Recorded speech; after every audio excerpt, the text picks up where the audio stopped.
Anda kembali di live event jelang debat Capres Pamungkas yang akan berlangsung nanti malam, Mas Burhan. Jadi benarkah dua isu ini yang nanti akan paling menarik perhatian masyarakat?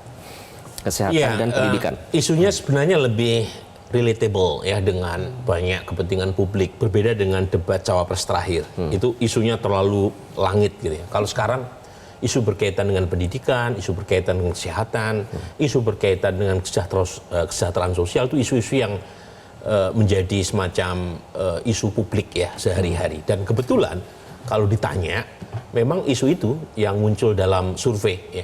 Nah, pertanyaannya apa yang mungkin muncul? Saya kira selain apa yang tadi Bung Dadan sampaikan, isu berkaitan dengan misalnya UKT, isu berkaitan dengan akses pendidikan yang inklusif, saya kira bansos itu akan ramai didiskusikan karena kontroversi dari topik ini. Dan jangan lupa bansos ini berkaitan dengan isu kesejahteraan sosial. Akan dibawa ke podium nanti?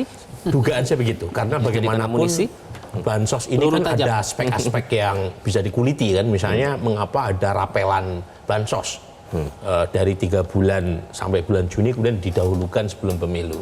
Kemudian juga isu yang berkaitan yang saya kira juga menjadi forum buat 01 dan 03 untuk mengklarifikasi bahwa kalau misalnya mereka mendapatkan mandat, mereka akan tetap melanjutkan kebijakan bansos ini. Karena seolah-olah kan ada kesan bahwa kalau misalnya 01 atau 03 yang menang, bansos itu akan dikurangi atau bahkan dihentikan. Jadi saya kira bansos akan muncul. Selain menurut saya penting juga untuk disampaikan oleh para calon nanti malam adalah isu berkaitan dengan profil demografi kita. Jadi per hari ini memang demografi kita itu masih sangat muda ya, 53% mereka generasi Z dan milenial. Tetapi jangan lupa profil atau bonus demografi ini kan akan berakhir dalam waktu tidak lama lagi. Dan kalau kita lihat profil pemilih yang tua, 60 tahun ke atas, itu makin lama makin meningkat. Jadi kalau kita lihat data, ada kemungkinan dalam waktu dekat profil pemilih lansia itu udah mendekati 1/4 dari jumlah pemilih kita. Dan ini jadi bom waktu. Mengapa? Karena mereka yang tua, seiring dengan tingkat harapan hidup yang meningkat, itu kan produktivitasnya turun. Perlu subsidi dari negara. Sementara mereka tidak produktif lagi. Di banyak negara, terutama negara-negara maju, yang sudah mengalami sindrom ini, itu yang membuat ekonomi mereka menurun. Nggak usah jauh-jauh, kita kalau ke Singapura, ke Bandara Changi, itu kan banyak sekali orang-orang tua yang tetap harus diberdayakan, karena mereka usia harapan hidupnya meningkat. Nah ini menurut saya harus disampaikan. Sampai masuk jadi kebijakan pemerintah ya Mas kalau penting nih, karena kalau misalnya tidak, itu bisa menjadi masalah serius. Karena subsidi negara makin besar, sementara pendapatan atau produktivitas mereka makin menurun.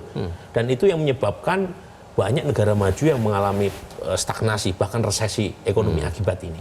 Jadi topik-topik semacam ini penting untuk dibahas, meskipun lagi-lagi kalau ditanya soal efek elektoralnya, mungkin tidak besar, tetapi sangat konsekuensial. Oke, Bang Pangi, tadi Anda menyebutkan soal peluru tajam. Apa nanti yang akan peluru tajam yang digunakan dalam debat ini?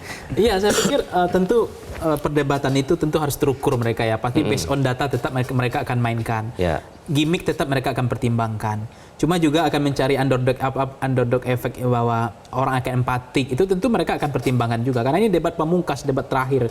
Nah, persoalannya kemudian siapa yang akan menyerang, siapa yang akan soal terzolimi, itu kan juga menarik. Nah, soal pendidikan misalnya. Sekarang kan menjadi perhatian Pak Anies dianggap akan lebih menguasai soal isu pendidikan, lebih piawai, lebih mahir untuk menjelaskan isu pendidikan karena beliau juga pernah Menteri Pendidikan juga. Dan di samping memang hari ini ada persoalan yang harus kita jelaskan bahwa kian hari biaya pendidikan kita makin mahal. Kan itu juga jadi problem. Kemudian negara melepaskan tangan, tidak ada kalaupun gratis itu jadi tidak terlalu jelas gratis itu. Walaupun ada makan siang gratis atau susu gratis. Tapi bagaimana sekarang orang untuk masuk sekolah, apalagi perguruan tinggi, tingkat-tingkat bawah itu kan mahal sekali. Nah, bagaimana kemampuan negara untuk mengatasi persoalan kian hari makin mahalnya pendidikan. Nah, terus negara makin berhitung untuk membantu itu. Nah, termasuk kemudian isu-isu kesejahteraan. Isu kesejahteraan hari ini kan memang di data survei nasional kita rata-rata maupun di survei dapil atau survei pilkada kan persoalan pengangguran. Pengangguran artinya subsidi dari lapangan pekerjaan, subsidi yang dilakukan.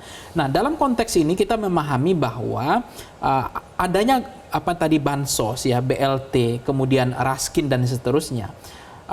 itu juga harus dijelaskan, dicerdaskan, itu bukan bantuan Pak Jokowi. Itu proyek bersama yang dibahas di DPR.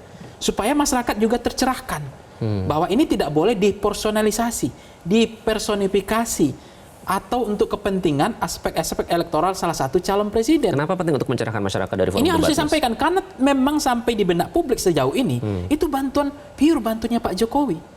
Bukan bantuan dari ditambah memang ada gelagat bahwa Anies misalnya selama ini yang membagikan bansos, kenapa nggak Menteri Sosial saja?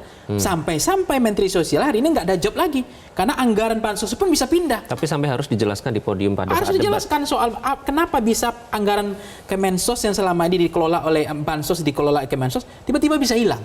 Ini kan seperti Ratu Bilqis kayak zaman Sulaiman dulu, anggaran bisa hilang tiba-tiba pindah. Kenapa BLT-nya yang selama ini setelah Februari tiba-tiba dimajukan? Nah, kemudian soal Raskin kok ada kemudian diklaim gitu ya, bahwa ini harus dijelaskan ini program pemerintah, bukan program salah satu calon presiden. Nah, itu yang disuarakan oleh akademisi, oleh aktivis, oleh universitas bahwa tidak boleh menggunakan fasilitas negara untuk kepentingan elektoral. Jadikan pemilu ini lapangan datar, tidak becek. Menang tidak ada persoalan siapapun yang menang, tapi pastikan pemilunya fair. Inequality harus dilawan. Ini pemilu yang setara. Freedom, intimidasi, kemudian ada ketakutan, izin yang dicabut dan seterusnya. Harusnya tidak dihentikan. Gitu. Nah, persoalan kembali ke debat isu kesejahteraan, ini isu yang menurut saya sangat penting karena memang hari ini jangan sampai juga terkesan kok Anda tidak berpihak pada rakyat kecil. Memang rakyat kecil hari ini makin susah kan. Memang udah waktunya orang kaya membantu orang miskin. Apalagi tugas negara menyelamatkan orang yang susah hari ini. Penghasilan mereka cuma 700.000 ke bawah. Nah, bukan berarti itu tidak berpihak pada rakyat kecil. Karena memang tugas negara. Cuma ini juga harus dijelaskan bahwa sampaikan kepada rakyat, jangan terbebani besok. Mas Dadan, ini disuarakan tidak di media sosial soal tuntutan-tuntutan seperti ini?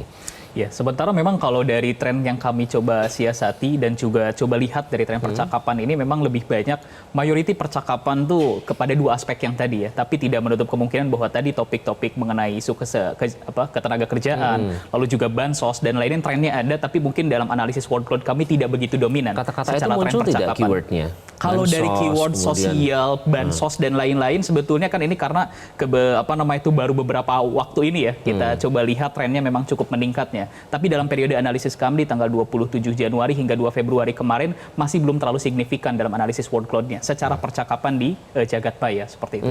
Oke, sampai sekarang belum signifikan. Jadi yang paling banyak apa keyword yang muncul ini? Keywords yang tadi kurang lebih tadi berkaitan dengan topik pendidikan, kesehatan tadi yang memang lebih mayoritas ya. Baik itu terkait dengan tadi pinjol, lalu juga akses layanan kesehatan terkait dengan Poltekkes, lalu juga puskesmas, itu juga memang masih berkaitan secara erat ya, berkaitan dengan analisis workload tersebut sih Mas. Kalau percakapan yang muncul di media sosial, karena kan kita ramai ya teman-teman ya kalau kita membuka platform X atau Instagram, TikTok itu beda-beda perdebatannya. Nah itu apa, conversation yang paling naik ke atas itu apa?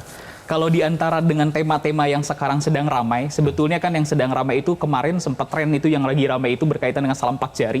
Itu sempat ramai terkait dengan campaign itu. Lalu kemarin di baru-baru ini yang sedang kita analisis sejak hari Jumat kemarin itu terkait dengan tren banyaknya deklarasi ya ataupun juga desakan ataupun kritik kebangsaan ya dari sivitas akademik perguruan tinggi. Itu dua campaign tersebut ataupun juga dua sorotan terhadap aktivitas tersebut yang saat ini sedang lagi ramai diperbincangkan terkait dengan rangkaian pilpres yang sedang dibahas malam ini. Kesehatan diramas. Nah ini penting juga nih kesehatan. Harusnya Pak Anies menyampaikan negara nggak boleh berbisnis untuk kesehatan. Artinya yang ada kalau hari ini kan pure BPJS itu kan premi akhirnya kan iuran. Bahkan harus dilunasi baru bisa berobat kan. Kalau ada misalnya berapa sekarang katanya ada berapa juta, 3 juta atau 5 juta yang hari ini menunggak pembayaran premi BPJS. Nah, sampai ada juga menteri yang saya sangat kesal tuh. Dia bilang, negara rugi dalam BPJS ini. Kan lucu. Maksudnya itu memang udah tugas negara melindungi segenap tumpah darah Indonesia. Kenapa harus berbisnis? Nah, kapan perlu memang ya setiap orang yang punya KTP memang gratis. Tapi memang walaupun memang yang nggak pakai premi kan yang miskin ya. Tapi sekarang kan sebenarnya ini BPJS ini kesehatan ini isu sebenarnya nggak ada bantuan rakyat akhirnya karena kita iuran. BPJS juga nanti harus menjadi salah satu topik yang diangkat ya. Terakhir Mas Burhan, apakah ini bisa menggoyahkan iman tadi faktor-faktor di luar dan dinamika politik yang terakhir terjadi sekarang akhir-akhir ini?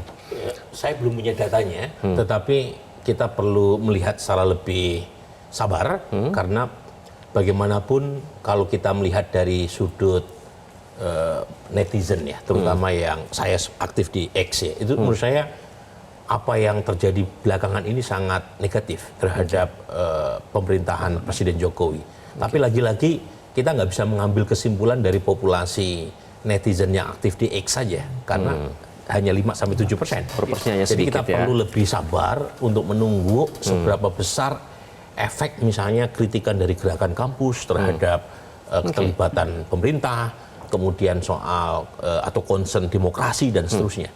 Sebab kalau misalnya ini ternyata punya efek luar biasa, tentu kita akan menyaksikan pemilu akan berlangsung minimal dalam 2 putaran dan masih ada ya pertarungan hingga bulan Juni untuk mendapatkan secara konklusif siapa pemimpin nasional kita ke depan. Baik. Sabar itu kuncinya. Apalagi sudah diingatkan oleh muazin kebangsaan. Terima kasih Mas Dadan, Mas Burhan. Nanti kita nonton bareng ya.